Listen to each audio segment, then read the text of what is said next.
The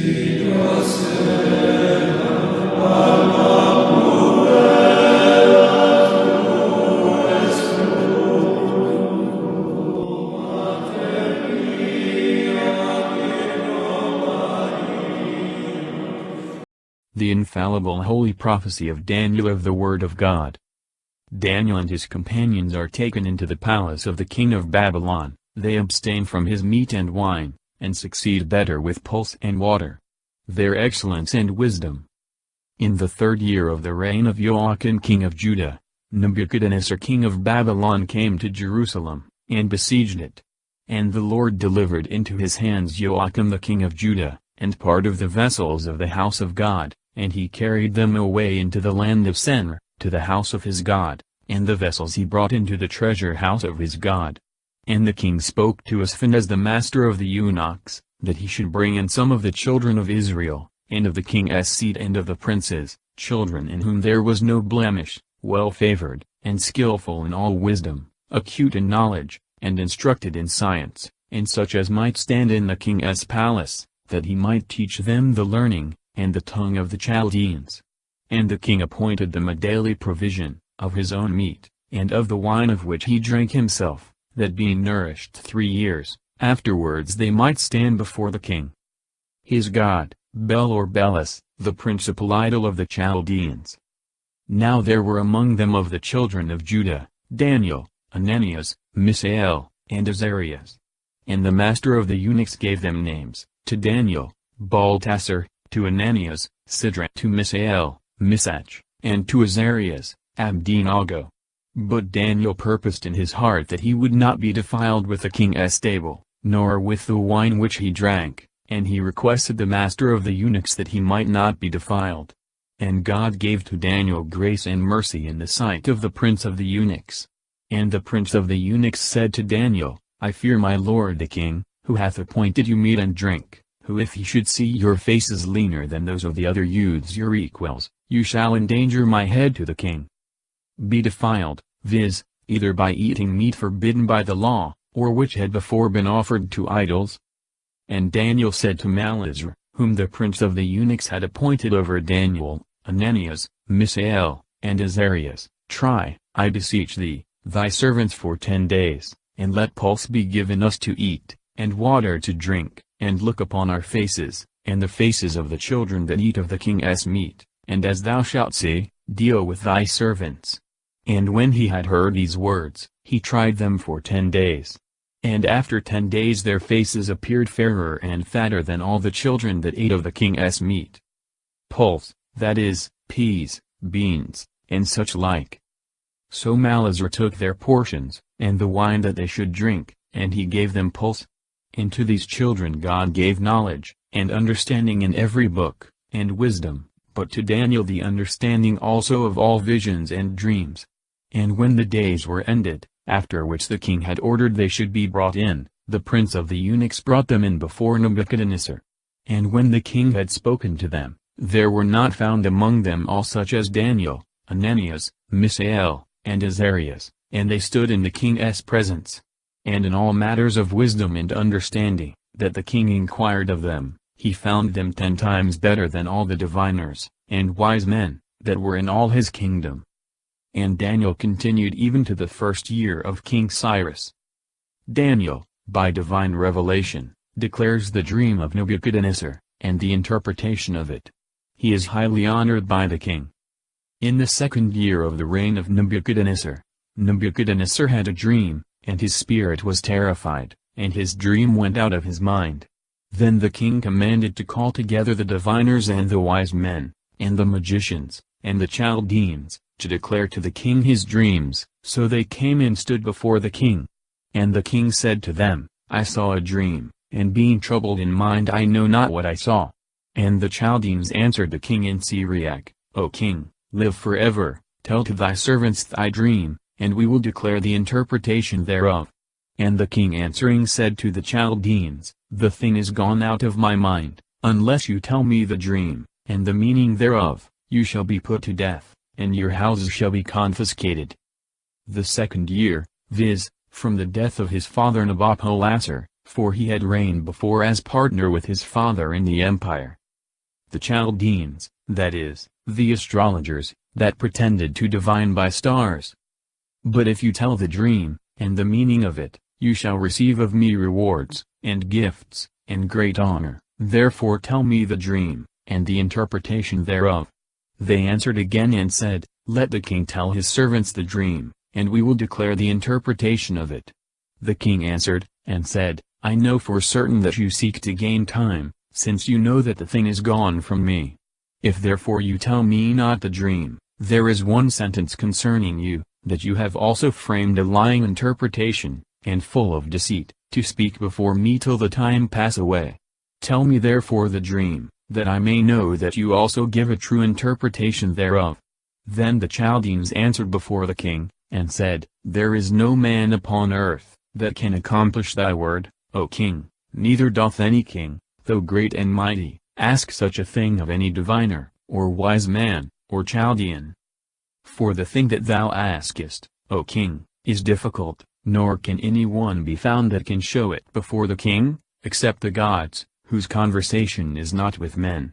Upon hearing this, the king in fury, and in great wrath, commanded that all the wise men of Babylon should be put to death. And the decree being gone forth, the wise men were slain, and Daniel and his companions were sought for, to be put to death. Then Daniel inquired concerning the law and the sentence, of Arioch the general of the king's army, who was gone forth to kill the wise men of Babylon. And he asked him that had received the orders of the king, why so cruel a sentence was gone forth from the face of the king. And when Arioch had told the matter to Daniel, Daniel went in and desired of the king, that he would give him time to resolve the question and declare it to the king. And he went into his house, and told the matter to Ananias, and Misael, and Azarias his companions, to the end that they should ask mercy at the face of the God of heaven concerning this secret, and that Daniel and his companions might not perish with the rest of the wise men of Babylon. Then was the mystery revealed to Daniel by a vision in the night, and Daniel blessed the God of heaven, and speaking he said, Blessed be the name of the Lord from eternity and forevermore, for wisdom and fortitude are his. And he changeth times and ages, taketh away kingdoms and establisheth them, giveth wisdom to the wise, and knowledge to them that have understanding. He revealeth deep and hidden things, and knoweth what is in darkness, and light is with him. To thee, O God of our fathers, I give thanks, and I praise thee, because thou hast given me wisdom and strength, and now thou hast shown me what we desired of thee, for thou hast made known to us, the king's discourse. After this Daniel went into Arioch, to whom the king had given orders to destroy the wise men of Babylon, and he spoke thus to him, Destroy not the wise men of Babylon, bring me in before the king, and I will tell the solution to the king. Then Arioch in haste brought in Daniel to the king, and said to him, I have found a man of the children of the captivity of Judah, that will resolve the question to the king. The king answered, and said to Daniel, whose name was Baltasar, Thinkest thou indeed that thou canst tell me the dream that I saw, and the interpretation thereof? And Daniel made answer before the king, and said, The secret that the king desireth to know, none of the wise men, or the philosophers, or the diviners, or the soothsayers can declare to the king. But there is a God in heaven that revealeth mysteries, who hath shown to thee, O King Nebuchadnezzar, what is to come to pass in the latter times. Thy dream, and the visions of thy head upon thy bed, are these. Thou, O king, didst begin to think in thy bed, what should come to pass hereafter, and he that revealeth mysteries showed thee what shall come to pass. To me also this secret is revealed, not by any wisdom that I have more than all men alive, but that the interpretation might be made manifest to the king, and thou mightest know the thoughts of thy mind. Thou, O king, sawest, and behold there was as it were a great statue, this statue, which was great and high, tall of stature, stood before thee, and the look thereof was terrible. The head of this statue was of fine gold, but the breast and the arms of silver, and the belly and the thighs of brass, and the legs of iron, the feet part of iron and part of clay. Thus thou sawest, till a stone was cut out of a mountain without hands, and it struck the statue upon the feet thereof that were of iron and of clay, and broke them in pieces. Then was the iron, the clay, the brass, the silver, and the gold broken to pieces together, and became like the chaff of a summer's threshing floor, and they were carried away by the wind, and there was no place found for them, but the stone that struck the statue, became a great mountain, and filled the whole earth. This is the dream. We will also tell the interpretation thereof before thee, O king. Thou art a king of kings, and the God of heaven hath given thee a kingdom, and strength, and power, and glory, and all places wherein the children of men, and the beasts of the field do dwell. He hath also given the birds of the air into thy hand, and hath put all things under thy power. Thou therefore art the head of gold. And after thee shall rise up another kingdom, inferior to thee, of silver, and another third kingdom of brass, which shall rule over all the world. And the fourth kingdom shall be as iron breaketh into pieces, and subdueth all things, so shall that break and destroy all these.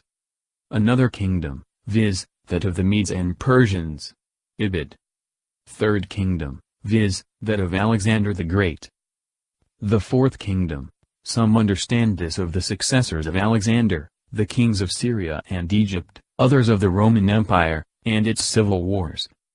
And whereas thou sawest the feet, and the toes, part of potter's clay, and part of iron, the kingdom shall be divided, but yet it shall take its origin from the iron, according as thou sawest the iron mixed with the miry clay. And as the toes of the feet were part of iron, and part of clay, the kingdom shall be partly strong, and partly broken. And whereas thou sawest the iron mixed with miry clay, they shall be mingled indeed together with the seed of man, but they shall not stick fast one to another, as iron cannot be mixed with clay. But in the days of those kingdoms the God of heaven will set up a kingdom that shall never be destroyed, and his kingdom shall not be delivered up to another people, and it shall break in pieces, and shall consume all these kingdoms, and itself shall stand forever. According as thou sawest that the stone was cut out of the mountain without hands, and broke in pieces, the clay, and the iron, and the brass, and the silver, and the gold, the great God hath shown the king what shall come to pass hereafter, and the dream is true, and the interpretation thereof is faithful. A kingdom, viz., the kingdom of Christ in the Catholic Church which cannot be destroyed. Then King Nebuchadnezzar fell on his face, and worshipped Daniel, and commanded that they should offer in sacrifice to him victims and incense. And the king spoke to Daniel, and said, Verily your God is the God of gods, and Lord of kings, and a revealer of hidden things, seeing thou couldst discover this secret. Then the king advanced Daniel to a high station, and gave him many and great gifts, and he made him governor over all the provinces of Babylon, and chief of the magistrates over all the wise men of Babylon. And Daniel requested of the king, and he appointed Shadrach, Meshach, and Abednego over the works of the province of Babylon, but Daniel himself was in the king's palace. Nebuchadnezzar set up a golden statue, which he commands all to adore. The three children for refusing to do it are cast into the fiery furnace, but are not hurt by the flames. Their prayer and canticle of praise. King Nebuchadnezzar made a statue of gold, of 60 cubits high, and 6 cubits broad, and he set it up in the plain of Dura of the province of Babylon. Then Nebuchadnezzar the king sent to call together the nobles, the magistrates, and the judges, the captains, the rulers, and governors, and all the chief men of the provinces, to come to the dedication of the statue which King Nebuchadnezzar had set up. Then the nobles, the magistrates, and the judges, the captains, and rulers, and the great men that were placed in authority, and all the princes of the provinces, were gathered together to come to the dedication of the statue, which King Nebuchadnezzar had set up. And they stood before the statue which King Nebuchadnezzar had set up. Then a herald cried with a strong voice, To you it is commanded, O nations, tribes, and languages, that in the hour that you shall hear the sound of the trumpet, and of the flute, and of the harp, of the sackbut, and of the psaltery, and of the symphony, and of all kind of music, ye fall down and adore the golden statue which King Nebuchadnezzar hath set up. But if any man shall not fall down and adore, he shall the same hour be cast into a furnace of burning fire. Upon this therefore, at the time when all the people heard the sound of the trumpet, the flute, and the harp, of the sackbut, and the psaltery, of the symphony, and of all kind of music, all the nations, tribes, and languages fell down and adored the golden statue which King Nebuchadnezzar had set up. And presently at that very time some Chaldeans came and accused the Jews, and said to King Nebuchadnezzar, O king, live forever, thou, O king, hast made a decree that every man that shall hear the sound of the trumpet, the flute, and the harp, of the sackbut, and the psaltery, of the symphony, and of all kind of music, shall prostrate himself, and adore the golden statue. And that if any man shall not fall down and adore, he should be cast into a furnace of burning fire.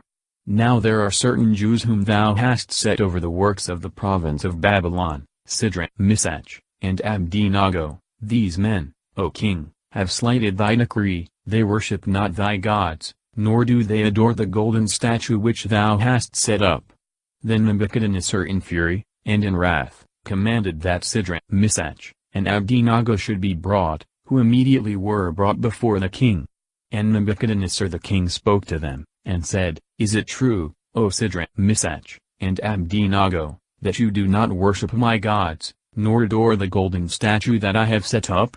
Now therefore if you be ready at what hour soever you shall hear the sound of the trumpet, flute, harp, sackbut, and psaltery, and symphony, and of all kind of music, prostrate yourselves, and adore the statue which I have made, but if you do not adore, you shall be cast the same hour into the furnace of burning fire, and who is the God that shall deliver you out of my hand?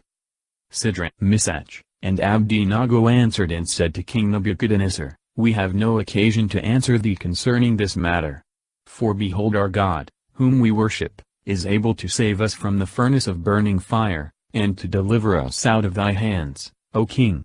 But if he will not, be it known to thee, O king, that we will not worship thy gods, nor adore the golden statue which thou hast set up.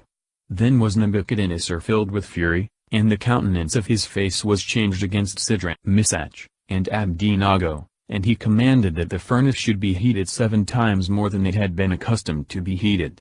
And he commanded the strongest men that were in his army, to bind the feet of Shadrach, Meshach, and Abednego, and to cast them into the furnace of burning fire. And immediately these men were bound and were cast into the furnace of burning fire, with their coats, and their caps, and their shoes, and their garments. For the king's commandment was urgent, and the furnace was heated exceedingly. And the flame of the fire slew those men that had cast in Shadrach, Meshach, and Abednego. But these 3 men, that is, Shadrach, Meshach, and Abednego, fell down bound in the midst of the furnace of burning fire. And they walked in the midst of the flame, praising God and blessing the Lord. Then Azariah standing up prayed in this manner, and opening his mouth in the midst of the fire, he said. And they walked. Here St. Jerome takes notice, that from this verse, tver, was not in the Hebrew in his time. But as it was in all the Greek Bibles, which were originally translated from the Hebrew, it is more than probable that it had been formerly in the Hebrew or rather in the Chaldaic, in which the book of Daniel was written. But this is certain, that it is, and has been of old, received by the Church, and read as canonical scripture in her liturgy, in divine offices. Blessed art thou, O Lord, the God of our fathers, and thy name is worthy of praise, and glorious forever, for thou art just in all that thou hast done to us, and all thy works are true, and thy ways right, and all thy judgments true. For thou hast executed true judgments in all the things that thou hast brought upon us, and upon Jerusalem the holy city of our fathers, for according to truth and judgment, thou hast brought all these things upon us for our sins. For we have sinned, and committed iniquity, departing from thee, and we have trespassed in all things, and we have not hearkened to thy commandments, nor have we observed nor done as thou hadst commanded us, that it might go well with us. Wherefore all that thou hast brought upon us, and everything that thou hast done to us, thou hast done in true judgment, and thou hast delivered us into the hands of our enemies that are unjust, and most wicked, and prevaricators, and to a king unjust, and most wicked beyond all that are upon the earth. And now we cannot open our mouths, we are become a shame and reproach to thy servants, and to them that worship thee. Deliver us not up forever, we beseech thee, for thy name's sake, and abolish not thy covenant. And take not away thy mercy from us for the sake of Abraham thy beloved, and Isaac thy servant, and Israel thy Holy One, to whom thou hast spoken, promising that thou wouldst multiply their seed as the stars of heaven, and as the sand that is on the seashore. For we, O Lord, are diminished more than any nation, and are brought low in all the earth this day for our sins. Neither is there at this time prince, or leader, or prophet, or holocaust, or sacrifice, or oblation, or incense, or place of firstfruits before thee, that we may find thy mercy. Nevertheless in a contrite heart and humble spirit let us be accepted. As in holocausts of rams, and bullocks, and as in thousands of fat lambs, so let our sacrifice be made in thy sight this day, that it may please thee, for there is no confusion to them that trust in thee. And now we follow thee with all our heart, and we fear thee, and seek thy face. Put us not to confusion, but deal with us according to thy meekness, and according to the multitude of thy mercies. And deliver us according to thy wonderful works, and give glory to thy name, O Lord, and let all them be confounded that show evils to thy servants, let them be confounded in all thy might, and let their strength be broken. And let them know that thou art the Lord, the only God, and glorious over all the world. Now the king's servants that had cast them in, ceased not to heat the furnace with brimstone, and tow, and pitch, and dry sticks, and the flame mounted up above the furnace 49 cubits, and it broke forth, and burnt such of the Chaldeans as it found near the furnace. But the angel of the Lord went down with Azarias and his companions into the furnace, and he drove the flame of the fire out of the furnace, and made the midst of the furnace like the blowing of a wind bringing dew, and the fire touched them not at all, nor troubled them, nor did them any harm. Then these three as with one mouth praised, and glorified, and blessed God in the furnace, saying, Blessed art thou, O Lord the God of our fathers, and worthy to be praised, and glorified, and exalted above all forever, and blessed is the holy name of thy glory, and worthy to be praised, and exalted above all in all ages. Blessed art thou in the holy temple of thy glory, and exceedingly to be praised, and exceeding glorious forever. Blessed art thou on the throne of thy kingdom, and exceedingly to be praised, and exalted above all forever. Blessed art thou, that beholdest the depths, and sittest upon the cherubims, and worthy to be praised and exalted above all forever. Blessed art thou in the firmament of heaven, and worthy of praise, and glorious forever. All ye works of the Lord, bless the Lord, praise and exalt him above all forever. O ye angels of the Lord, bless the Lord, praise and exalt him above all forever. O ye heavens, bless the Lord, praise and exalt him above all forever. O all ye waters that are above the heavens, bless the Lord, praise and exalt him above all forever. O all ye powers of the Lord, bless the Lord, praise and exalt him above all forever. O ye sun and moon, bless the Lord, praise and exalt him above all forever. O ye stars of heaven, bless the Lord, praise and exalt him above all forever. O every shower and dew, bless ye the Lord, praise and exalt him above all forever. O all ye spirits of God, bless the Lord, praise and exalt him above all forever. O ye fire and heat, bless the Lord, praise and exalt him above all forever. O ye cold and heat, bless the Lord, praise and exalt him above all forever. O ye dews and hoarfrosts, bless the Lord, praise and exalt him above all forever. O ye frost and cold, bless the Lord, praise and exalt him above all forever. O ye ice and snow, bless the Lord, praise and exalt him above all forever. O ye nights and days, bless the Lord, praise and exalt him above all forever. O ye light and darkness, bless the Lord, praise and exalt him above all forever. O ye lightnings and clouds, bless the Lord, praise and exalt him above all forever.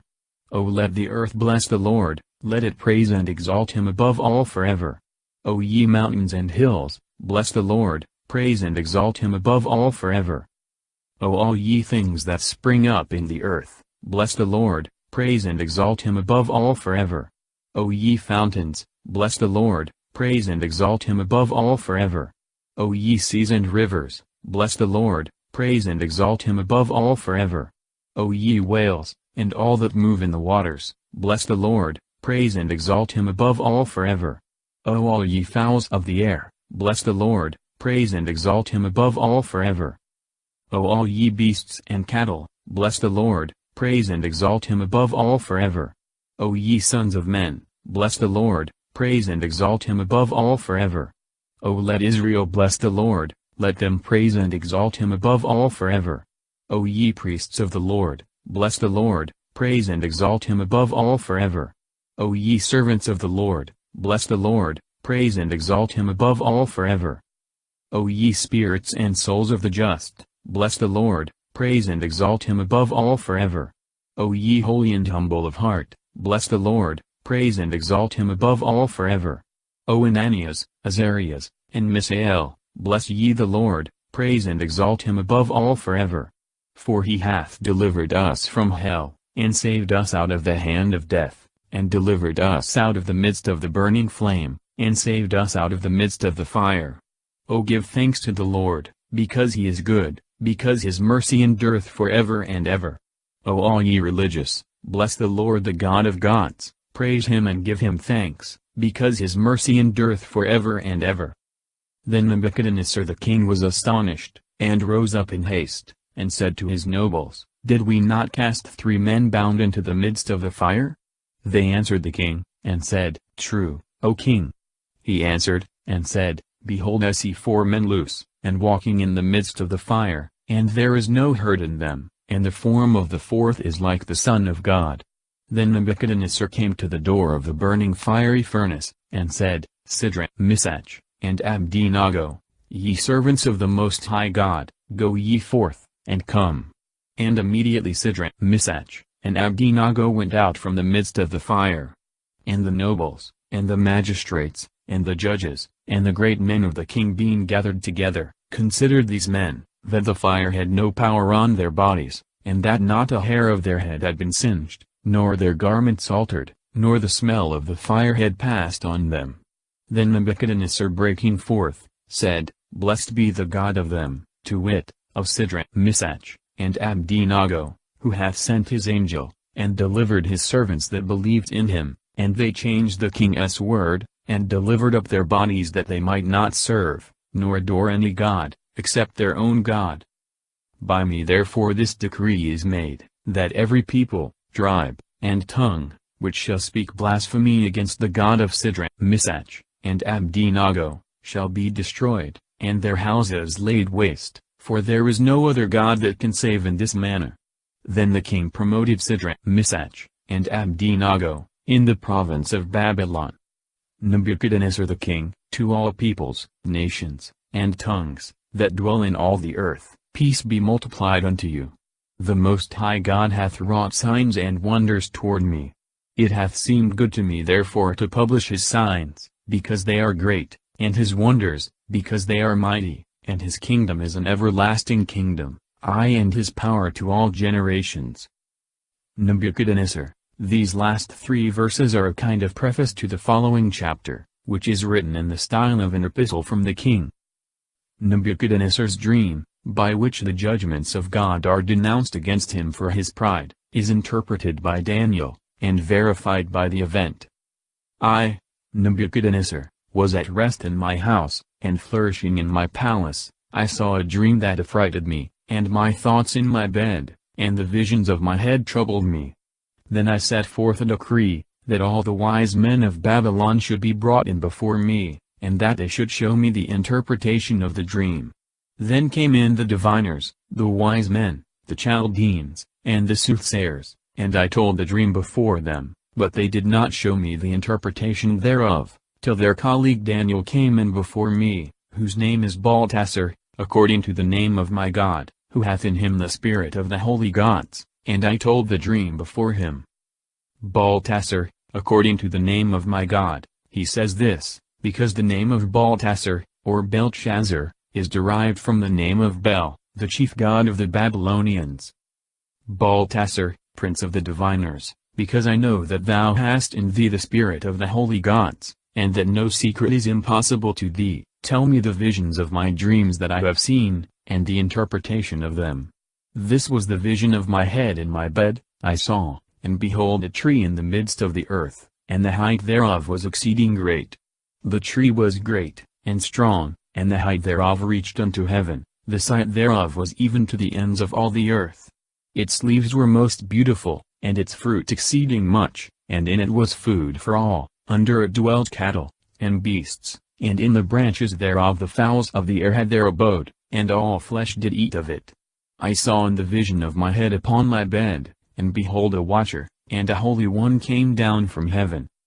A watcher, a vigilant angel, perhaps the guardian of Israel. He cried aloud, and said thus, Cut down the tree, and chop off the branches thereof, shake off its leaves, and scatter its fruits, let the beasts fly away that are under it, and the birds from its branches. Nevertheless leave the stump of its roots in the earth, and let it be tied with a band of iron, and of brass, among the grass, that is without, and let it be wet with the dew of heaven, and let its portion be with the wild beasts in the grass of the earth. Let his heart be changed from man's, and let a beast's heart be given him, and let 7 times pass over him.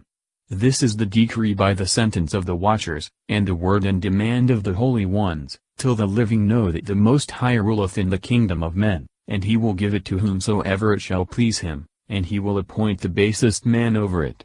I King Nebuchadnezzar saw this dream. Thou, therefore, O Baltasar, tell me quickly the interpretation, for all the wise men of my kingdom are not able to declare the meaning of it to me, but thou art able, because the spirit of the holy gods is in thee. Let his heart be changed. It does not appear by Scripture that Nebuchadnezzar was changed from human shape, much less that he was changed into an ox, but only that he lost his reason, and became mad, and in this condition remained abroad in the company of beasts, eating grass like an ox, till his hair grew in such manner as to resemble the feathers of eagles, and his nails to be like birds' claws. Then Daniel, whose name was Baltasar, began silently to think within himself for about 1 hour, and his thoughts troubled him. But the king answering, said, Baltasar, let not the dream and the interpretation thereof trouble thee. Baltasar answered, and said, My lord, the dream be to them that hate thee, and the interpretation thereof to thy enemies. The tree which thou sawest which was high and strong, whose height reached to the skies, and the sight thereof unto all the earth, and the branches thereof were most beautiful, and its fruit exceeding much, and in it was food for all, under which the beasts of the field dwelt, and the birds of the air had their abode in its branches. It is thou, O king, who art grown great and become mighty, for thy greatness hath grown, and hath reached to heaven, and thy power unto the ends of the earth. And whereas the king saw a watcher, and a holy one come down from heaven, and say, Cut down the tree and destroy it, but leave the stump of the roots thereof in the earth, and let it be bound with iron and brass among the grass without, and let it be sprinkled with the dew of heaven, and let his feeding be with the wild beasts, till 7 times pass over him. This is the interpretation of the sentence of the Most High, which is come upon my lord the king. They shall cast thee out from among men, and thy dwelling shall be with cattle and with wild beasts, and thou shalt eat grass as an ox, and shalt be wet with the dew of heaven, and 7 times shall pass over thee, till thou know that the Most High ruleth over the kingdom of men, and giveth it to whomsoever he will. But whereas he commanded, that the stump of the roots thereof, that is, of the tree, should be left, thy kingdom shall remain to thee after thou shalt have known that power is from heaven. Wherefore, O king, let my counsel be acceptable to thee, and redeem thou thy sins with alms, and thy iniquities with works of mercy to the poor, perhaps he will forgive thy offenses. All these things came upon King Nebuchadnezzar. At the end of 12 months he was walking in the palace of Babylon. And the king answered, and said, Is not this the great Babylon, which I have built to be the seat of the kingdom, by the strength of my power, and in the glory of my excellence? And while the word was yet in the king's mouth, a voice came down from heaven, To thee, O King Nebuchadnezzar, it is said, Thy kingdom shall pass from thee, and they shall cast thee out from among men, and thy dwelling shall be with cattle and wild beasts. Thou shalt eat grass like an ox, and 7 times shall pass over thee, till thou know that the Most High ruleth in the kingdom of men, and giveth it to whomsoever he will. The same hour the word was fulfilled upon Nebuchadnezzar, and he was driven away from among men, and did eat grass like an ox, and his body was wet with the dew of heaven, till his hairs grew like the feathers of eagles, and his nails like birds' claws. Now at the end of the days, I Nebuchadnezzar lifted up my eyes to heaven, and my sense was restored to me, and I blessed the Most High, and I praised and glorified him that liveth forever, for his power is an everlasting power, and his kingdom is to all generations. And all the inhabitants of the earth are reputed as nothing before him, for he doth according to his will, as well with the powers of heaven, as among the inhabitants of the earth, and there is none that can resist his hand, and say to him, Why hast thou done it? At the same time my sense returned to me, and I came to the honor and glory of my kingdom, and my shape returned to me, and my nobles, and my magistrates sought for me, and I was restored to my kingdom, and greater majesty was added to me. Therefore I Nebuchadnezzar do now praise, and magnify, and glorify the King of heaven, because all his works are true, and his ways judgments, and them that walk in pride he is able to abase. I Nebuchadnezzar do now, from this place some commentators infer that this king became a true convert, and dying not long after, was probably saved. Balthazar's profane banquet, his sentence is denounced by a handwriting on the wall, which Daniel reads and interprets. Balthazar the king made a great feast for 1,000 of his nobles, and every one drank according to his age. And being now drunk he commanded that they should bring the vessels of gold and silver which Nebuchadnezzar his father had brought away out of the temple, that was in Jerusalem, that the king and his nobles, and his wives and his concubines, might drink in them. Then were the golden and silver vessels brought, which he had brought away out of the temple that was in Jerusalem, and the king and his nobles, his wives and his concubines, drank in them. They drank wine, and praised their gods of gold, and of silver, of brass, of iron, and of wood, and of stone. In the same hour there appeared fingers, as it were of the hand of a man, writing over against the candlestick upon the surface of the wall of the king's palace, and the king beheld the joints of the hand that wrote. Balthazar, he is believed to be the same as Nabonidus, the last of the Chaldean kings, grandson to Nebuchadnezzar. He is called his son, etc., according to the style of the scriptures, because he was a descendant from him. Then was the king's countenance changed, and his thoughts troubled him, and the joints of his loins were loosed, and his knees struck one against the other. And the king cried out aloud to bring in the wise men, the Chaldeans, and the soothsayers. And the king spoke, and said to the wise men of Babylon, Whosoever shall read this writing, and shall make known to me the interpretation thereof, shall be clothed with purple, and shall have a golden chain on his neck, and shall be the third man in my kingdom. Then came in all the king's wise men, but they could neither read the writing, nor declare the interpretation to the king. Wherewith King Balthazar was much troubled, and his countenance was changed, and his nobles also were troubled. Then the queen, on occasion of what had happened to the king, and his nobles, came into the banquet house, and she spoke and said, O king, live forever, let not thy thoughts trouble thee, neither let thy countenance be changed. The queen, not the wife, but the mother of the king. There is a man in thy kingdom that hath the spirit of the holy gods in him, and in the days of thy father knowledge and wisdom were found in him, for King Nebuchadnezzar thy father appointed him prince of the wise men, enchanters, Chaldeans, and soothsayers. Thy father, I say, O king, because a greater spirit, and knowledge, and understanding, and interpretation of dreams, and showing of secrets, and resolving of difficult things, were found in him, that is, in Daniel, whom the king named Balthazar. Now therefore let Daniel be called for, and he will tell the interpretation. Then Daniel was brought in before the king. And the king spoke, and said to him, Art thou Daniel of the children of the captivity of Judah, whom my father the king brought out of Judea? I have heard of thee, that thou hast the spirit of the gods, and excellent knowledge, and understanding, and wisdom are found in thee. And now the wise men the magicians have come in before me, to read this writing, and show me the interpretation thereof, and they could not declare to me the meaning of this writing.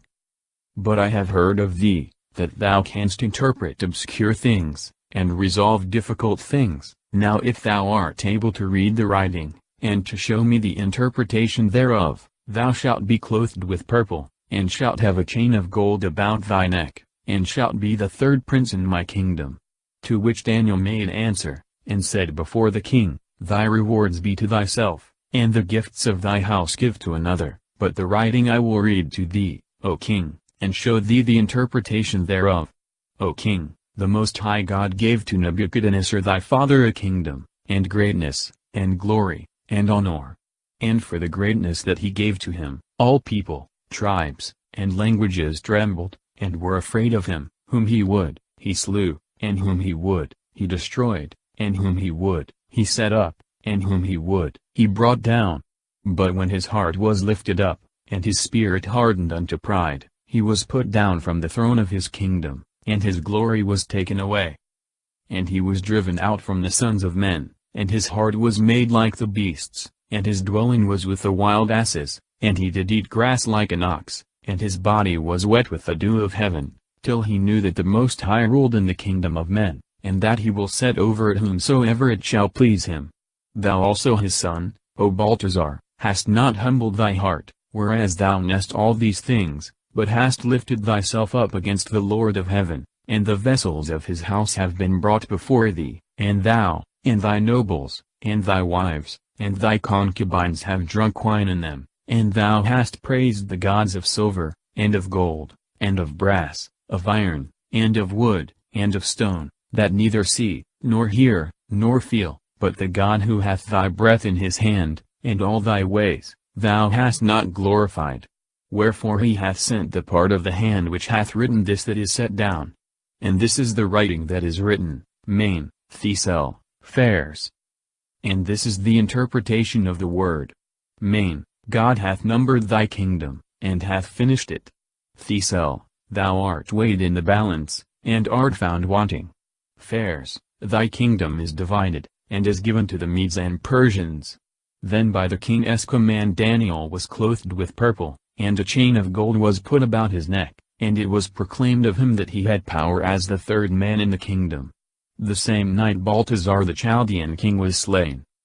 And Darius the Mede succeeded to the kingdom, being 62 years old. Darius, he is called Cyaxares by the historians, and was the son of Astyages, and uncle to Cyrus. Daniel is promoted by Darius. His enemies procure a law forbidding prayer. For the transgression of this law Daniel is cast into the lion's den, but miraculously delivered. It seemed good to Darius, and he appointed over the kingdom 120 governors to be over his whole kingdom, and 3 princes over them, of whom Daniel was one, that the governors might give an account to them, and the king might have no trouble. And Daniel excelled all the princes, and governors, because a greater spirit of God was in him. And the king thought to set him over all the kingdom, whereupon the princes, and the governors sought to find occasion against Daniel with regard to the king, and they could find no cause, nor suspicion, because he was faithful, and no fault, nor suspicion was found in him. Then these men said, We shall not find any occasion against this Daniel, unless perhaps concerning the law of his God. Then the princes, and the governors craftily suggested to the king, and spoke thus unto him, King Darius, live forever. All the princes of the kingdom, the magistrates, and governors, the senators, and judges have consulted together, that an imperial decree, and an edict be published, that whosoever shall ask any petition of any god, or man, for 30 days, but of thee, O king, shall be cast into the den of lions. Now, therefore, O king, confirm the sentence, and sign the decree, that what is decreed by the Medes and Persians may not be altered, nor any man be allowed to transgress it. So King Darius set forth the decree, and established it. Now when Daniel knew this, that is to say, that the law was made, he went into his house, and opening the windows in his upper chamber towards Jerusalem, he knelt down 3 times a day, and adored, and gave thanks before his God, as he had been accustomed to do before. Wherefore those men carefully watching him, found Daniel praying and making supplication to his God. And they came and spoke to the king concerning the edict, O king, hast thou not decreed, that every man that should make a request to any of the gods, or men, for 30 days, but to thyself, O king, should be cast into the den of the lions? And the king answered them, saying, the word is true according to the decree of the Medes and Persians, which it is not lawful to violate. Then they answered, and said before the king, Daniel, who is of the children of the captivity of Judah, hath not regarded thy law, nor the decree that thou hast made, but 3 times a day he maketh his prayer. Now when the king had heard these words, he was very much grieved, and in behalf of Daniel he set his heart to deliver him, and even till sunset he labored to save him. But those men perceiving the king's design, said to him, Know thou, O king, that the law of the Medes and Persians is, that no decree which the king hath made, may be altered. Then the king commanded, and they brought Daniel, and cast him into the den of the lions. And the king said to Daniel, Thy God, whom thou always servest, he will deliver thee. And a stone was brought, and laid upon the mouth of the den, which the king sealed with his own ring, and with the ring of his nobles, that nothing should be done against Daniel. And the king went away to his house and laid himself down without taking supper, and meat was not set before him, and even sleep departed from him. Then the king, rising very early in the morning, went in haste to the lion's den, and coming near to the den, cried with a lamentable voice to Daniel, and said to him, Daniel, servant of the living God, hath thy God, whom thou servest always, been able, thinkest thou, to deliver thee from the lions? And Daniel answering the king, said, O king, live forever, my God hath sent his angel, and hath shut up the mouths of the lions, and they have not hurt me, forasmuch as before him justice hath been found in me, yea, and before thee, O king, I have done no offense. Then was the king exceeding glad for him, and he commanded that Daniel should be taken out of the den, and Daniel was taken out of the den, and no hurt was found in him, because he believed in his God. And by the king's commandment, those men were brought that had accused Daniel, and they were cast into the lion's den, they and their children, and their wives, and they did not reach the bottom of the den, before the lions caught them, and broke all their bones in pieces. Then King Darius wrote to all people, tribes, and languages, dwelling in the whole earth, Peace be multiplied unto you. It is decreed by me, that in all my empire and my kingdom all men dread and fear the God of Daniel. For he is the living and eternal God forever, and his kingdom shall not be destroyed, and his power shall be forever. He is the deliverer, and Savior, doing signs and wonders in heaven, and in earth, who hath delivered Daniel out of the lion's den. Now Daniel continued unto the reign of Darius, and the reign of Cyrus the Persian. Daniel's vision of the 4 beasts, signifying 4 kingdoms, of God sitting on his throne, and of the opposite kingdoms of Christ and Antichrist. In the 1st year of Balthazar king of Babylon, Daniel saw a dream, and the vision of his head was upon his bed, and writing the dream, he comprehended it in few words, and relating the sum of it in short, he said, I saw in my vision by night, and behold the 4 winds of the heaven strove upon the great sea. And 4 great beasts, different one from another, came up out of the sea. The first was like a lioness, and had the wings of an eagle. I beheld till her wings were plucked off, and she was lifted up from the earth, and stood upon her feet as a man, and the heart of a man was given to her. And behold another beast like a bear stood up on one side, and there were 3 rows in the mouth thereof, and in the teeth thereof, and thus they said to it, Arise, devour much flesh. 4 great beasts, viz., the Chaldean, Persian, Grecian, and Roman empires. But some rather choose to understand the 4th beast of the successors of Alexander the Great, more especially of them that reigned in Asia and Syria. After this I beheld, and lo, another like a leopard, and it had upon it 4 wings as of a fowl, and the beast had 4 heads, and power was given to it. After this I beheld in the vision of the night, and lo, a 4th beast, terrible and wonderful, and exceeding strong, it had great iron teeth, eating and breaking in pieces, and treading down the rest with its feet, and it was unlike to the other beasts which I had seen before it, and had 10 horns. I considered the horns, and behold another little horn sprung out of the midst of them, and 3 of the first horns were plucked up at the presence thereof, and behold eyes like the eyes of a man were in this horn, and a mouth speaking great things. I beheld till thrones were placed, and the Ancient of Days sat, his garment was white as snow, and the hair of his head like clean wool, his throne like flames of fire, the wheels of it like a burning fire. A swift stream of fire issued forth from before him, thousands of thousands ministered to him, and 10,000 times 100,000 stood before him. The judgment sat, and the books were opened. 10 horns, that is, 10 kingdoms, as epoch, among which the empire of the fourth beast shall be parcelled. Or 10 kings of the number of the successors of Alexander, as figures of such as shall be about the time of Antichrist. Another little horn, this is commonly understood of Antichrist. It may also be applied to that great persecutor Antiochus Epiphanes, as a figure of Antichrist. I beheld because of the voice of the great words which that horn spoke, and I saw that the beast was slain, and the body thereof was destroyed, and given to the fire to be burned, and that the power of the other beasts was taken away, and that times of life were appointed them for a time, and a time. I beheld therefore in the vision of the night, and lo, one like the Son of Man came with the clouds of heaven, and he came even to the Ancient of Days, and they presented him before him. And he gave him power, and glory, and a kingdom, and all peoples, tribes and tongues shall serve him. His power is an everlasting power that shall not be taken away, and his kingdom that shall not be destroyed.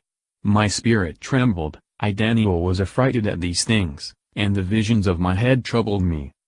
I went near to one of them that stood by, and asked the truth of him concerning all these things, and he told me the interpretation of the words, and instructed me, these 4 great beasts are 4 kingdoms, which shall arise out of the earth. But the saints of the Most High God shall take the kingdom, and they shall possess the kingdom forever and ever.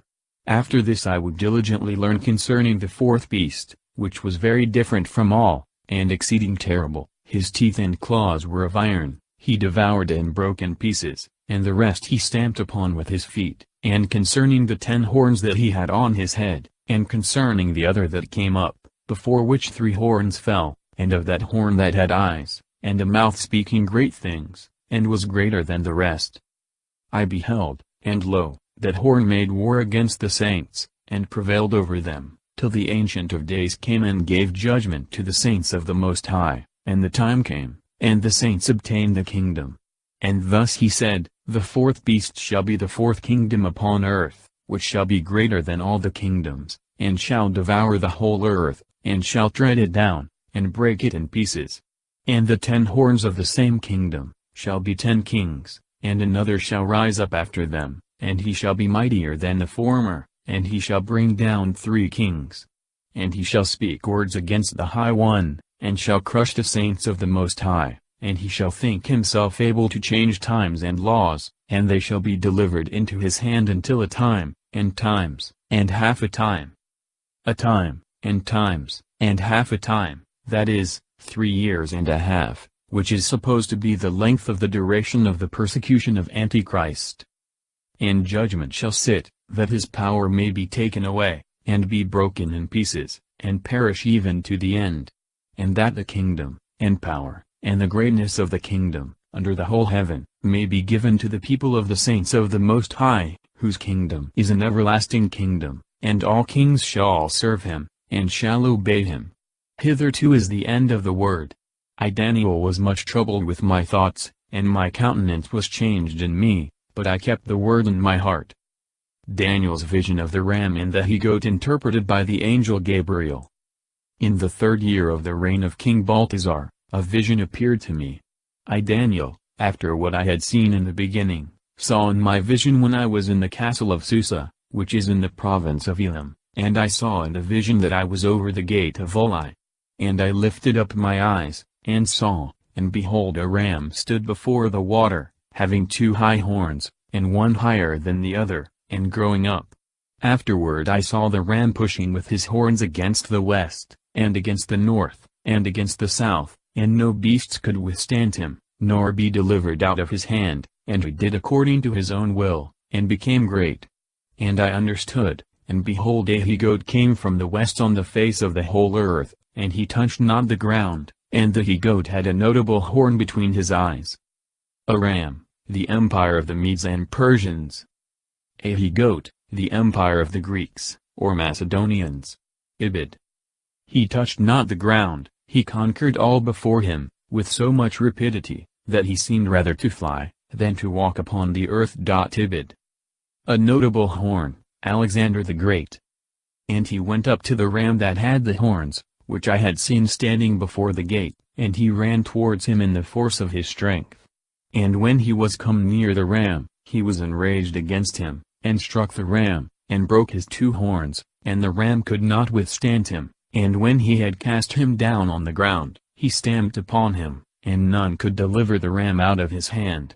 And the he-goat became exceeding great, and when he was grown, the great horn was broken, and there came up 4 horns under it towards the 4 winds of heaven. And out of one of them came forth a little horn, and it became great against the south, and against the east, and against the strength. And it was magnified even unto the strength of heaven, and it threw down of the strength, and of the stars, and trod upon them. 4 horns, Seleucus, Antigonus, Philip, and Ptolemaeus, the successors of Alexander, who divided his empire among them. A little horn, Antiochus Epiphanes, a descendant of Seleucus. He grew against the south, and the east, by his victories over the kings of Egypt and Armenia, and against the strength, that is, against Jerusalem and the people of God, unto the strength of heaven, or, against the strength of heaven. So are here called the army of the Jews, the people of God. And it was magnified even to the prince of the strength, and it took away from him the continual sacrifice, and cast down the place of his sanctuary. And strength was given him against the continual sacrifice, because of sins, and truth shall be cast down on the ground, and he shall do and shall prosper. And I heard one of the saints speaking, and one saint said to another, I know not to whom that was speaking, how long shall be the vision, concerning the continual sacrifice, and the sin of the desolation that is made, in the sanctuary, and the strength be trodden under foot? And he said to him, Unto evening and morning 2,300 days, and the sanctuary shall be cleansed. And it came to pass when I Daniel saw the vision, and sought the meaning, that behold there stood before me as it were the appearance of a man. Unto evening and morning 2,300 days, that is, 6 years and almost 4 months, which was the whole time from the beginning of the persecution of Antiochus till his death. And I heard the voice of a man between Uli, and he called, and said, Gabriel, make this man to understand the vision. And he came and stood near where I stood, and when he was come, I fell on my face trembling, and he said to me, Understand, O son of man, for in the time of the end the vision shall be fulfilled. And when he spoke to me I fell flat on the ground, and he touched me, and set me upright, and he said to me, I will show thee what things are to come to pass in the end of the malediction, for the time hath its end. The ram, which thou sawest with horns, is the king of the Medes and Persians. And the he-goat, is the king of the Greeks, and the great horn that was between his eyes, the same is the first king. But whereas when that was broken, there rose up for it, 4 kings shall rise up of his nation, but not with his strength. And after their reign, when iniquities shall be grown up, there shall arise a king of a shameless face, and understanding dark sentences. And his power shall be strengthened, but not by his own force, and he shall lay all things waste, and shall prosper, and do more than can be believed.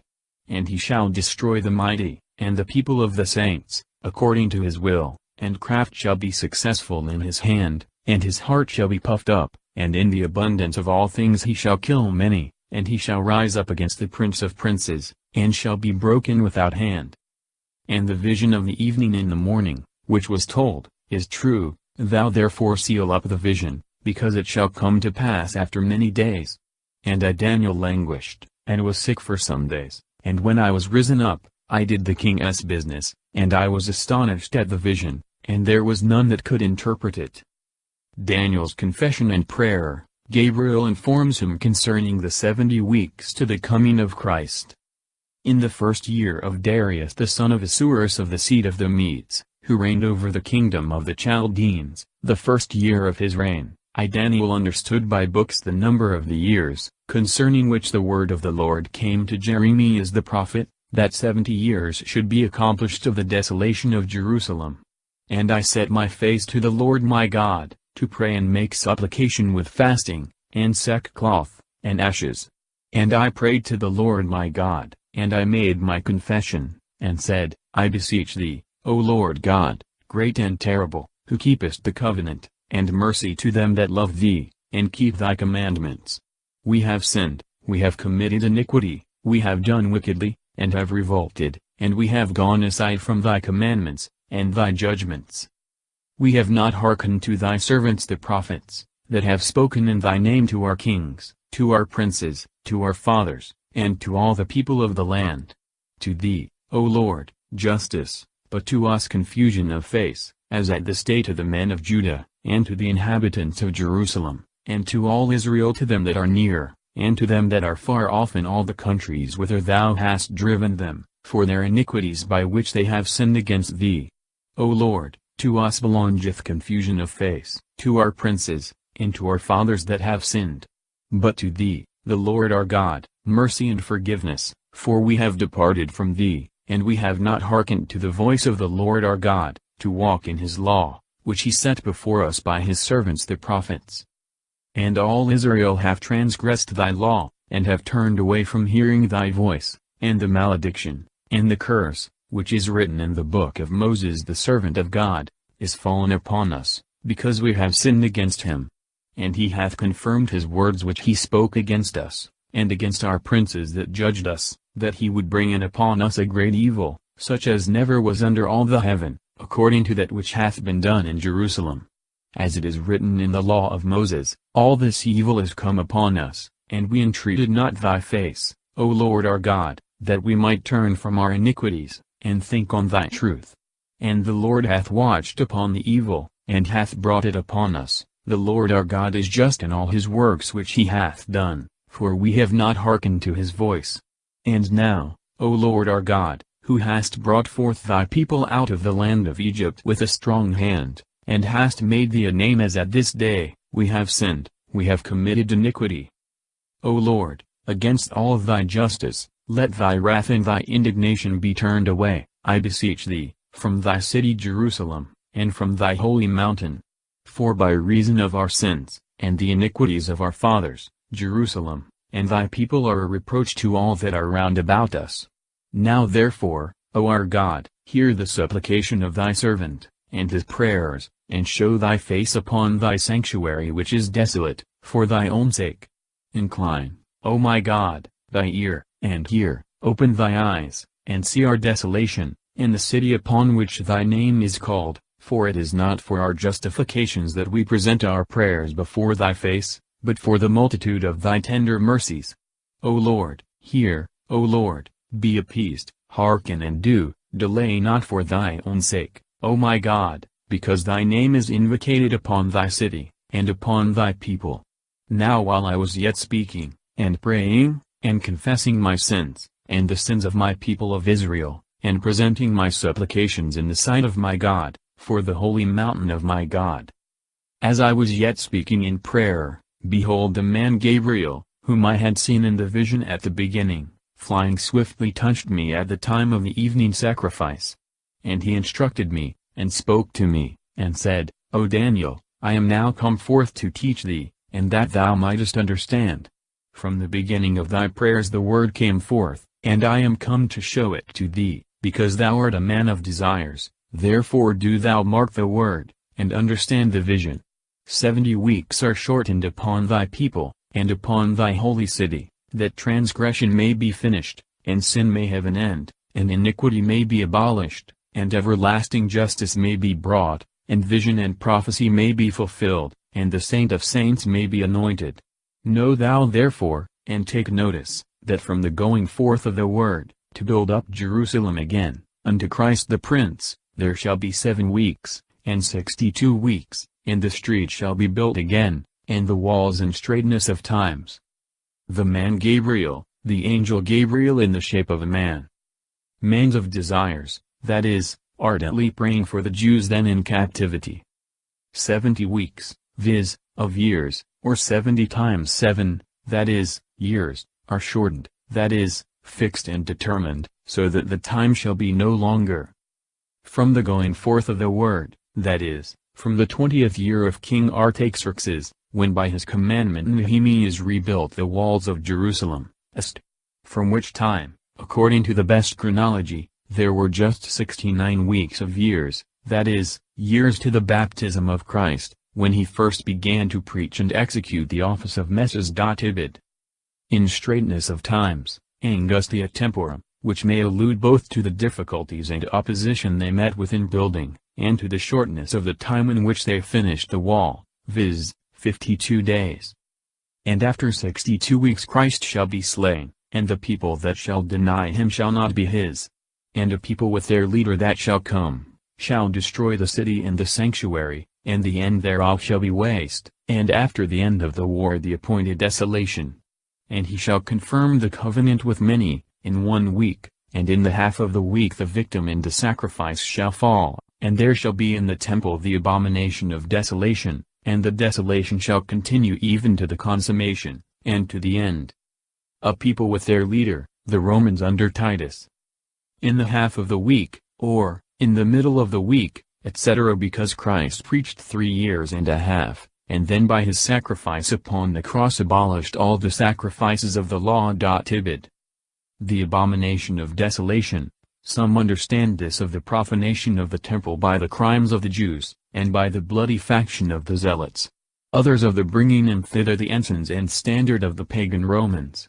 Others, in fine, distinguish 3 different times of desolation, viz., that under Antiochus, that when the temple was destroyed by the Romans, and the last near the end of the world under Antichrist. To all which, as they suppose, this prophecy may have a relation. Daniel having humbled himself by fasting and penance seeth a vision, with which he is much terrified, but he is comforted by an angel. In the 3rd year of Cyrus king of the Persians, a word was revealed to Daniel surnamed Baltasar, and a true word, and great strength, and he understood the word, for there is need of understanding in a vision. In those days I Daniel mourned the days of 3 weeks. I ate no desirable bread, and neither flesh, nor wine entered into my mouth, neither was I anointed with ointment, till the days of 3 weeks were accomplished. And in the 24th day of the 1st month I was by the great river which is the Tigris. And I lifted up my eyes, and I saw, and behold a man clothed in linen, and his loins were girded with the finest gold. And his body was like the chrysolite, and his face as the appearance of lightning, and his eyes as a burning lamp, and his arms, and all downward even to the feet, like an appearance to glittering brass, and the voice of his word like the voice of a multitude. And I Daniel alone saw the vision, for the men that were with me saw it not, but an exceeding great terror fell upon them, and they fled away, and hid themselves. And I being left alone saw this great vision, and there remained no strength in me, and the appearance of my countenance was changed in me, and I fainted away, and retained no strength. And I heard the voice of his words, and when I heard, I lay in a consternation, upon my face, and my face was close to the ground. And behold a hand touched me, and lifted me up upon my knees, and upon the joints of my hands. And he said to me, Daniel, thou man of desires, understand the words that I speak to thee, and stand upright, for I am sent now to thee. And when he had said this word to me, I stood trembling. And he said to me, Fear not, Daniel, for from the first day that thou didst set thy heart to understand, to afflict thyself in the sight of thy God, thy words have been heard, and I am come for thy words. But the prince of the kingdom of the Persians resisted me 21 days, and behold Michael, one of the chief princes, came to help me, and I remained there by the king of the Persians. But I am come to teach thee what things shall befall thy people in the latter days, for as yet the vision is for days. And when he was speaking such words to me, I cast down my countenance to the ground, and held my peace. The prince, that is, the angel guardian of Persia, who according to his office, seeking the spiritual good of the Persians was desirous that many of the Jews should remain among them. And behold, as it were the likeness of a son of man touched my lips, then I opened my mouth, and spoke, and said to him that stood before me, O my Lord, at the sight of thee my joints are loosed, and no strength hath remained in me. And how can the servant of my Lord speak with my Lord? For no strength remaineth in me, moreover my breath is stopped. Therefore he that looked like a man touched me again, and strengthened me. And he said, Fear not, O man of desires, peace be to thee, take courage and be strong. And when he spoke to me, I grew strong, and I said, Speak, O my Lord, for thou hast strengthened me. And he said, Dost thou know wherefore I am come to thee? And now I will return, to fight against the prince of the Persians. When I went forth, there appeared the prince of the Greeks coming. But I will tell thee what is set down in the scripture of truth, and none is my helper in all these things, but Michael your prince. Michael your prince, the guardian general of the church of God. The angel declares to Daniel many things to come, with regard to the Persian and Grecian kings, more especially with regard to Antiochus as a figure of Antichrist. And from the first year of Darius the Mede I stood up that he might be strengthened and confirmed. And now I will show thee the truth. Behold, there shall stand yet 3 kings in Persia, and the 4th shall be enriched exceedingly above them all, and when he shall be grown mighty by his riches, he shall stir up all against the kingdom of Greece. But there shall rise up a strong king, and shall rule with great power, and he shall do what he pleaseth. And when he shall come to his height, his kingdom shall be broken, and it shall be divided towards the 4 winds of the heaven, but not to his posterity, nor according to his power with which he ruled. For his kingdom shall be rent in pieces, even for strangers, beside these. And the king of the south shall be strengthened, and one of his princes shall prevail over him, and he shall rule with great power, for his dominion shall be great. 3 kings, viz., Cambyses, Smerdsmagus, and Darius, the son of Hystaspes-Dotibid. The 4th, Xerxes.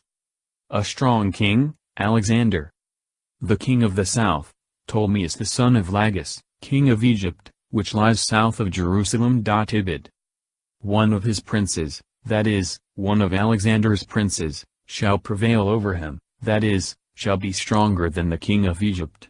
He speaks of Seleucus Nicator, king of Asia and Syria, whose successors are here called the kings of the north, because their dominions lay to the north in respect to Jerusalem. And after the end of years they shall be in league together, and the daughter of the king of the south shall come to the king of the north to make friendship, but she shall not obtain the strength of the arm, neither shall her seed stand, and she shall be given up, and her young men that brought her, and they that strengthen her in these times. And a plant of the bud of her roots, shall stand up, and he shall come with an army, and shall enter into the province of the king of the north, and he shall abuse them, and shall prevail. And he shall also carry away captive into Egypt their gods, and their graven things, and their precious vessels of gold and silver, he shall prevail against the king of the north. And the king of the south shall enter into the kingdom, and shall return to his own land. And his sons shall be provoked, and they shall assemble a multitude of great forces, and he shall come with haste like a flood, and he shall return and be stirred up, and he shall join battle with his forces. The daughter of the king of the south, viz., Berenice, daughter of Ptolemy Philadelphus, given in marriage to Antiochus Theos, grandson of Seleucus. A plant, Ptolemy Evergetes, the son of Philadelphus. The king of the north, Seleucus Callinicus. His sons, Seleucus Saronius, and Antiochus the Great, the sons of Callinicus. Tibid. He shall come, viz., Antiochus the Great. And the king of the south being provoked shall go forth, and shall fight against the king of the north, and shall prepare an exceeding great multitude, and a multitude shall be given into his hand. And he shall take a multitude, and his heart shall be lifted up, and he shall cast down many thousands, but he shall not prevail.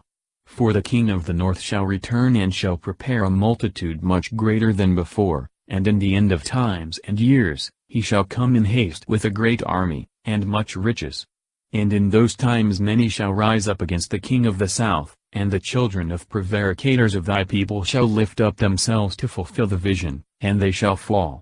And the king of the north shall come, and shall cast up a mount, and shall take the best fenced cities, and the arms of the south shall not withstand, and his chosen ones shall rise up to resist, and they shall not have strength.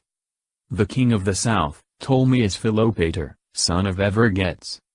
And he shall come upon him and do according to his pleasure, and there shall be none to stand against his face, and he shall stand in the glorious land, and it shall be consumed by his hand. And he shall set his face to come to possess all his kingdom, and he shall make upright conditions with him, and he shall give him a daughter of women, to overthrow it, and she shall not stand, neither shall she be for him. And he shall turn his face to the islands, and shall take many, and he shall cause the prince of his reproach to cease, and his reproach shall be turned upon him. And he shall turn his face to the empire of his own land, and he shall stumble, and fall, and shall not be found. And there shall stand up in his place, one most vile, and unworthy of kingly honor, and in a few days he shall be destroyed, not in rage nor in battle. He shall come upon him, viz., Antiochus shall come upon the king of the south Ibid. The glorious land, Judea. All his kingdom, viz., all the kingdom of Ptolemaeus Epiphanes, son of Philopator. Ibid. A daughter of women, that is, a most beautiful woman, viz., his daughter Cleopatra. Ibid. To overthrow it, viz., the kingdom of Epiphanes, but his policy shall not succeed, for Cleopatra shall take more to heart the interest of her husband, than that of her father.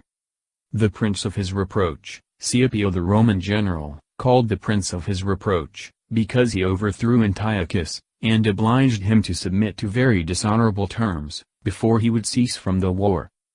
One most vile, Seleucus Philopator, who sent Heliodorus to plunder the temple, and was shortly after slain by the same Heliodorus. And there shall stand up in his place one despised, and the kingly honor shall not be given him, and he shall come privately, and shall obtain the kingdom by fraud. And the arms of the fighter shall be overcome before his face, and shall be broken, yea also the prince of the covenant. And after friendships, he will deal deceitfully with him, and he shall go up, and shall overcome with a small people. And he shall enter into rich and plentiful cities, and he shall do that which his fathers never did, nor his fathers' fathers. He shall scatter their spoils, and their prey, and their riches, and shall forecast devices against the best fenced places, and this until a time. And his strength and his heart shall be stirred up against the king of the south with a great army, and the king of the south shall be stirred up to battle with many and very strong succors, and they shall not stand, for they shall form designs against him. One despised, viz., Antiochus Epiphanes, who at first was despised and not received for king. What is here said of this prince, is accommodated by Saint Jerome and others to envy Christ, of whom this Antiochus was a figure. Of the fighter, that is, of them that shall oppose him, and shall fight against him. Ibid.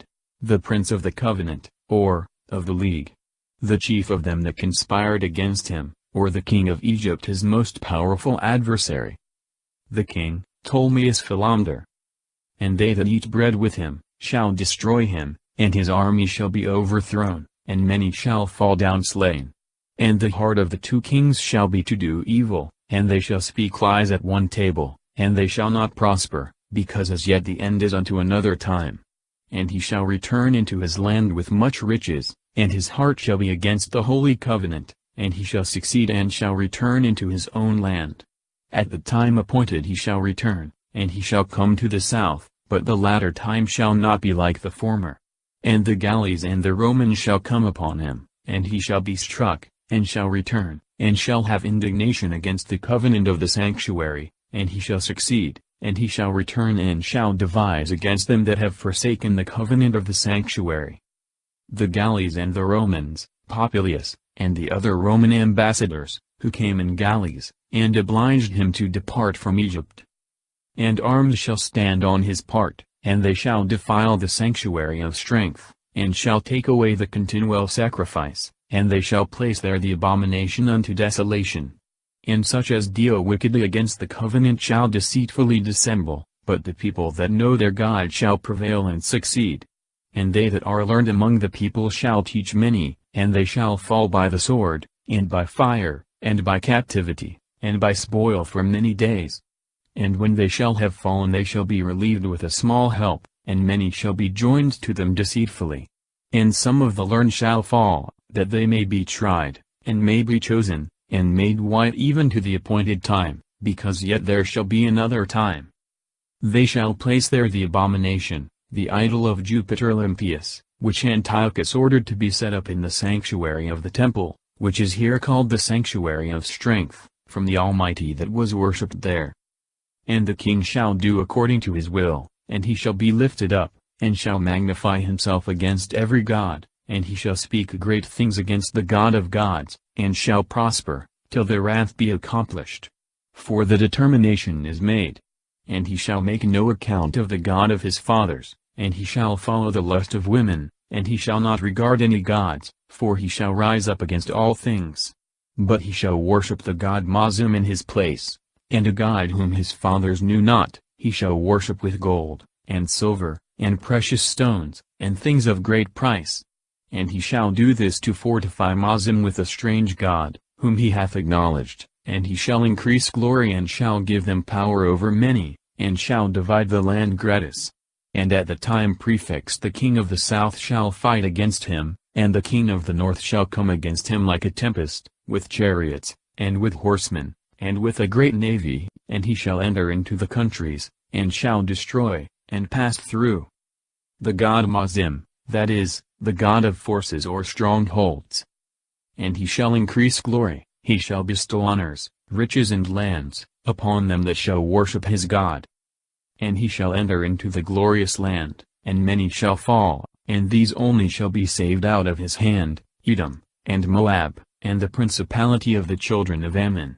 And he shall lay his hand upon the lands, and the land of Egypt shall not escape. And he shall have power over the treasures of gold, and of silver, and all the precious things of Egypt, and he shall pass through Libya, and Ethiopia. And tidings out of the east, and out of the north shall trouble him, and he shall come with a great multitude to destroy and slay many. And he shall fix his tabernacle Apadno between the seas, upon a glorious and holy mountain, and he shall come even to the top thereof, and none shall help him. Apadno, some take it for the proper name of a place, others, from the Hebrew, translated his palace. Michael shall stand up for the people of God, with other things relating to Antichrist, and the end of the world. But at that time shall Michael rise up, the great prince, who standeth for the children of thy people, and a time shall come such as never was from the time that nations began even until that time. And at that time shall thy people be saved, every one that shall be found written in the book. And many of those that sleep in the dust of the earth, shall awake, some unto life everlasting, and others unto reproach, to see it always. But they that are learned shall shine as the brightness of the firmament, and they that instruct many to justice, as stars for all eternity. But thou, O Daniel, shut up the words, and seal the book, even to the time appointed. Many shall pass over, and knowledge shall be manifold. And I Daniel looked, and behold as it were two others stood, one on this side upon the bank of the river, and another on that side, on the other bank of the river. Learned, viz., in the law of God and true wisdom, which consists in knowing and loving God. And I said to the man that was clothed in linen, that stood upon the waters of the river, How long shall it be to the end of these wonders? And I heard the man that was clothed in linen, that stood upon the waters of the river, when he had lifted up his right hand, and his left hand to heaven, and had sworn, by him that liveth forever, that it should be unto a time, and times, and half a time. And when the scattering of the band of the holy people shall be accomplished, all these things shall be finished. And I heard, and understood not.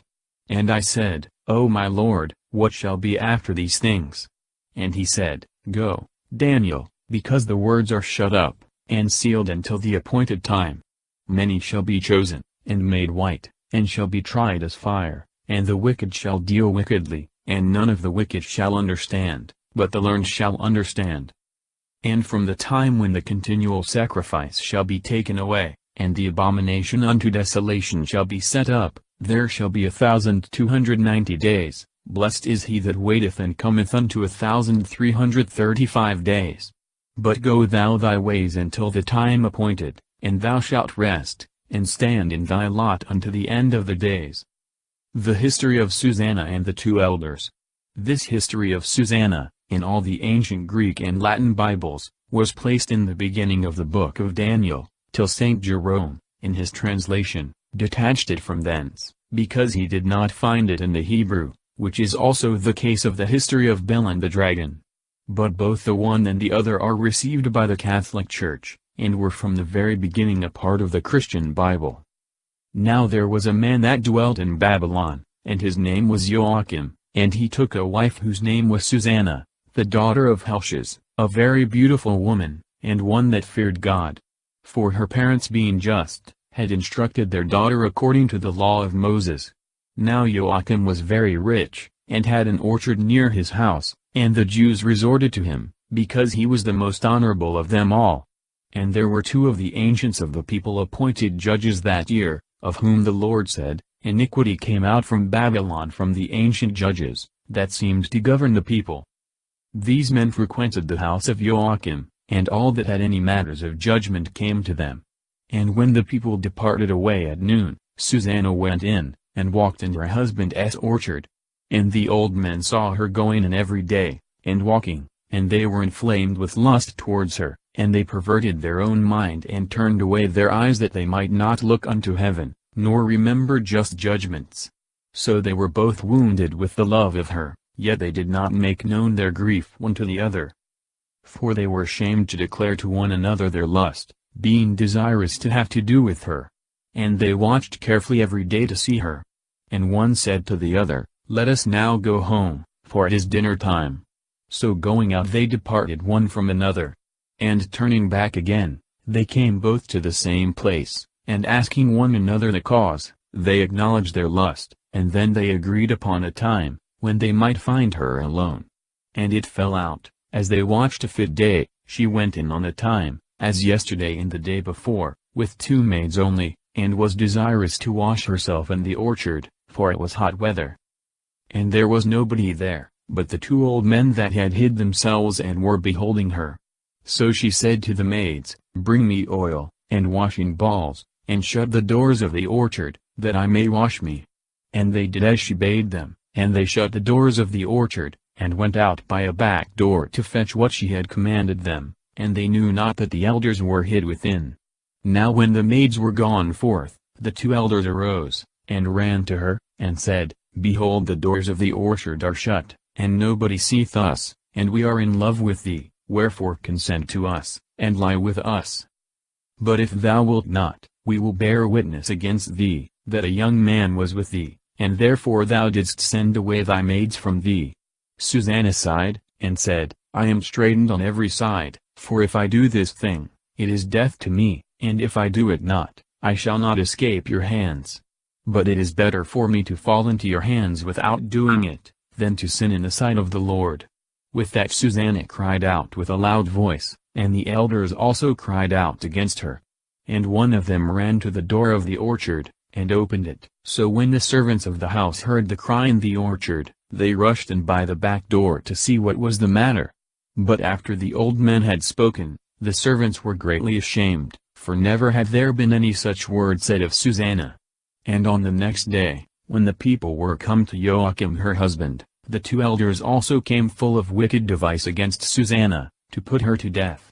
And they said before the people, Send to Susanna daughter of Helcias the wife of Joachim.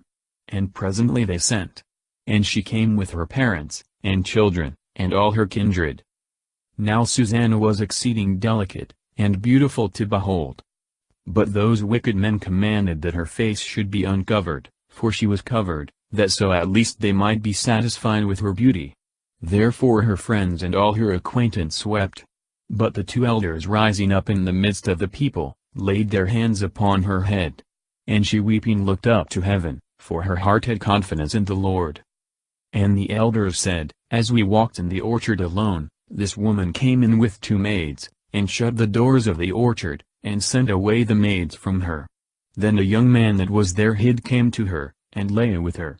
But we that were in a corner of the orchard, seeing this wickedness, ran up to them, and we saw them lie together. And him indeed we could not take, because he was stronger than us, and opening the doors he leaped out. But having taken this woman, we asked who the young man was, but she would not tell us. Of this thing we are witnesses. The multitude believed them as being the elders and the judges of the people, and they condemned her to death. Then Susanna cried out with a loud voice, and said, O eternal God, who knowest hidden things, who knowest all things before they come to pass, thou knowest that they have borne false witness against me, and behold I must die, whereas I have done none of these things, which these men have maliciously forged against me. And the Lord heard her voice. And when she was led to be put to death, the Lord raised up the Holy Spirit of a young boy, whose name was Daniel. And he cried out with a loud voice, I am clear from the blood of this woman. Then all the people turning themselves towards him, said, What meaneth this word that thou hast spoken? But he standing in the midst of them, said, Are ye so foolish, ye children of Israel, that without examination or knowledge of the truth, you have condemned a daughter of Israel? Return to judgment, for they have borne false witness against her. So all the people turned again in haste, and the old man said to him, Come, and sit thou down among us, and show it us, seeing God hath given thee the honor of old age. And Daniel said to the people, Separate these two far from one another, and I will examine them.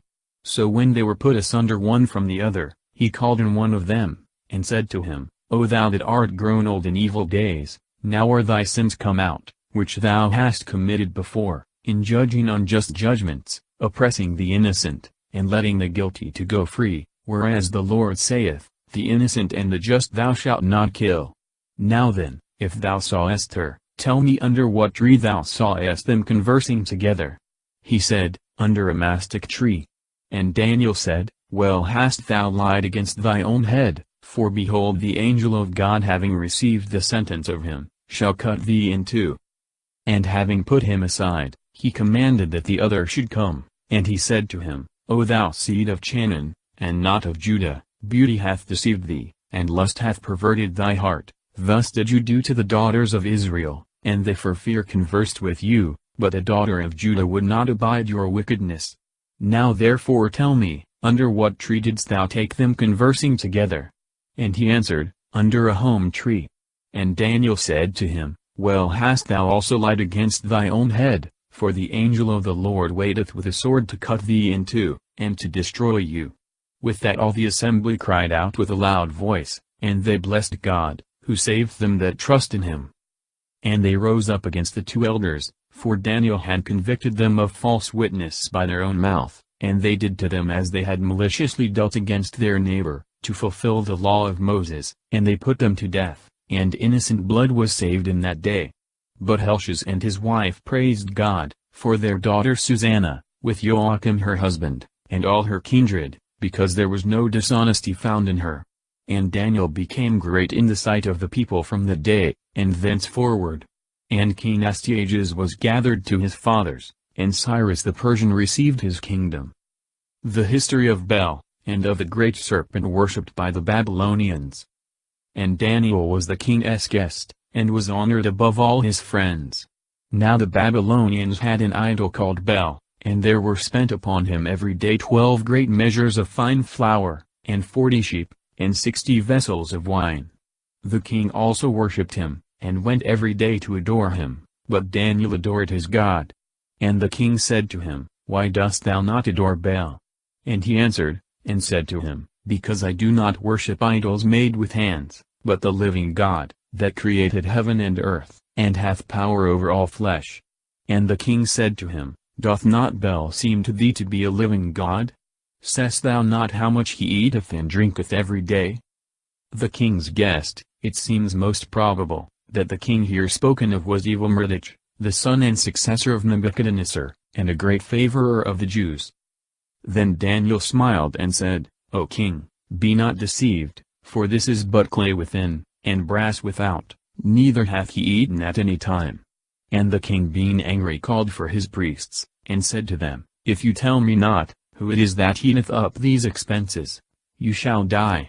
But if you can show that Baal eateth these things, Daniel shall die, because he hath blasphemed against Baal. And Daniel said to the king, Be it done according to thy word. Now the priests of Baal were 70, besides their wives, and little ones, and children. And the king went with Daniel into the temple of Baal.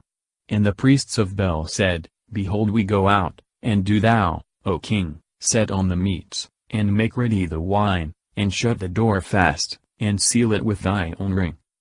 And when thou comest in the morning, If thou findest not that Bel hath eaten up all, we will suffer death, or else Daniel that hath lied against us. And they little regarded it, because they had made under the table a secret entrance, and they always came in by it, and consumed those things. So it came to pass after they were gone out, the king set the meats before Bel, and Daniel commanded his servants, and they brought ashes, and he sifted them all over the temple before the king, and going forth they shut the door, and having sealed it with the king's ring, they departed. But the priests went in by night, according to their custom, with their wives and their children, and they ate and drank up all. And the king arose early in the morning, and Daniel with him. And the king said, Are the seals whole, Daniel? And he answered, They are whole, O king. And as soon as he had opened the door, the king looked upon the table, and cried out with a loud voice, Great art thou, O Bel, and there is not any deceit with thee. And Daniel laughed, and he held the king that he should not go in, and he said, Behold the pavement, mark whose footsteps these are. And the king said, I see the footsteps of men, and women, and children. And the king was angry. Then he took the priests, and their wives, and their children, and they showed him the private doors by which they came in, and consumed the things that were on the table. The king therefore put them to death, and delivered Bel into the power of Daniel, who destroyed him, and his temple. And there was a great dragon in that place, and the Babylonians worshipped him.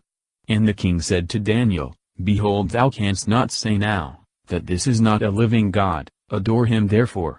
And Daniel said, I adore the Lord my God, for he is the living God, but that is no living God. But give me leave, O king, and I will kill this dragon without sword or club. And the king said, I give thee leave. Then Daniel took pitch, and fat, and hair, and boiled them together, and he made lumps, and put them into the dragon's mouth, and the dragon burst asunder. And he said, Behold him whom you worshipped.